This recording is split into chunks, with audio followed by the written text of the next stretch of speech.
ચોર રાતે પકડાઈ ગયો ને તો સાહેબે માર્યો બહુ, માનવ દેહ મળ્યો છે મહેનતનું ખાવ મહેનતનું. તો ચોર કે સાહેબ આ મહેનત વિના થાય? રાતે 2 વાગે 12 ફૂટની દિવાલો કૂદીને પડવું. સાહેબ તમારી વસ્તુ તમારા ઘેરે મુકાઈ જાય તો એ નથી જળતી, અમારે તો બીજાના ઘેરે જઈને ગોતવું, પાછી લાઈટે કરાય નહીં. આ તો એ કે તમને નાના માણસની કદર નથી. હું આમાં તારું સન્માન કરવું એને?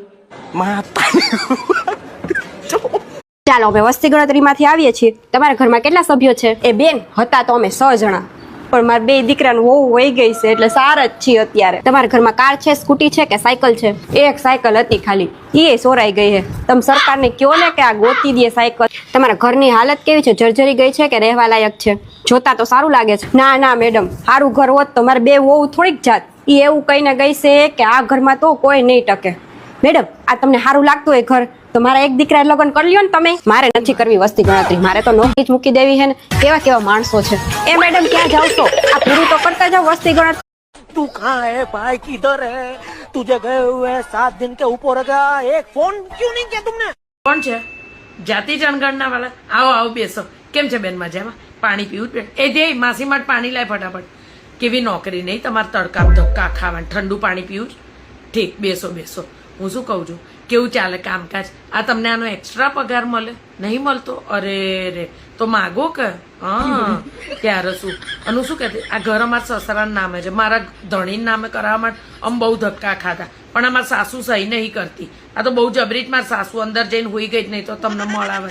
શું કહું, તમારા લગ્ન લો પાણી પીવું. લગ્ન થઈ ગયા તમારા? જવાન લાગો છો હજુ તો. થઈ ગયા લગ્ન? હા લે સરસ. સાસુ ક્યાં છે? અમદાવાદમાં જ છે? લે સરસ. અને પિયર મહેસાણા? ઓ તો બહુ જઈ નહીં શકતા હોય નહીં? હા, સાસરા ને પિયરમાં આટલું બધું ડિસ્ટન્સ હોય ને તો આ તકલીફ. જો કે અમારે તો અહીં નહીં છે તોય તાર બનેવી મન જવા ના દે. આલું છું બધી ઇન્ફોર્મેશન, બેસ શાંતિથી. એવી કઈ ઉતાવળ નથી. સરકારી કામ તો ધક્કા ખાઈને જ પતે ને. બેસ તું તાર શાંતિથી. હું શું કહું, નણંદ છે તારે? અરે સારી છે. લે તો તે બાસમતી ચોખા પૂજ્યા હશે. સરસ. લે હું શું કહું છું, તાર કોઈ બેન છે? મારા બેનના છોકરાને કરવાનું છે. અમારા બેનનો છોકરો છે સમાજમાં બહુ ચેરાઈ ગયો છે એટલે નહીં સારું નથી મળતું. એટલે અમે જે મળે ને બધાને કહીએ ક્યાંક મેળ પડી જાય. જો સમજી તું, તાર કોઈ હોય સગામાં વાત કરજે. એમ અરે આલું છું ઇન્ફોર્મેશન, તું તાર શાંતિથી.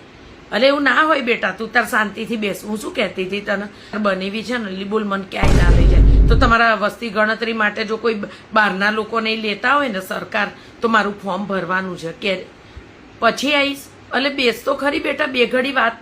અલે સાંભળ એ બેન, અલી બેન સાંભળ, ડિટેલ્સ તો લઈને જા. અલી આજની છોડીઓમાં કોઈ જાતની ધરપત નહીં. લે ત્યારે શું,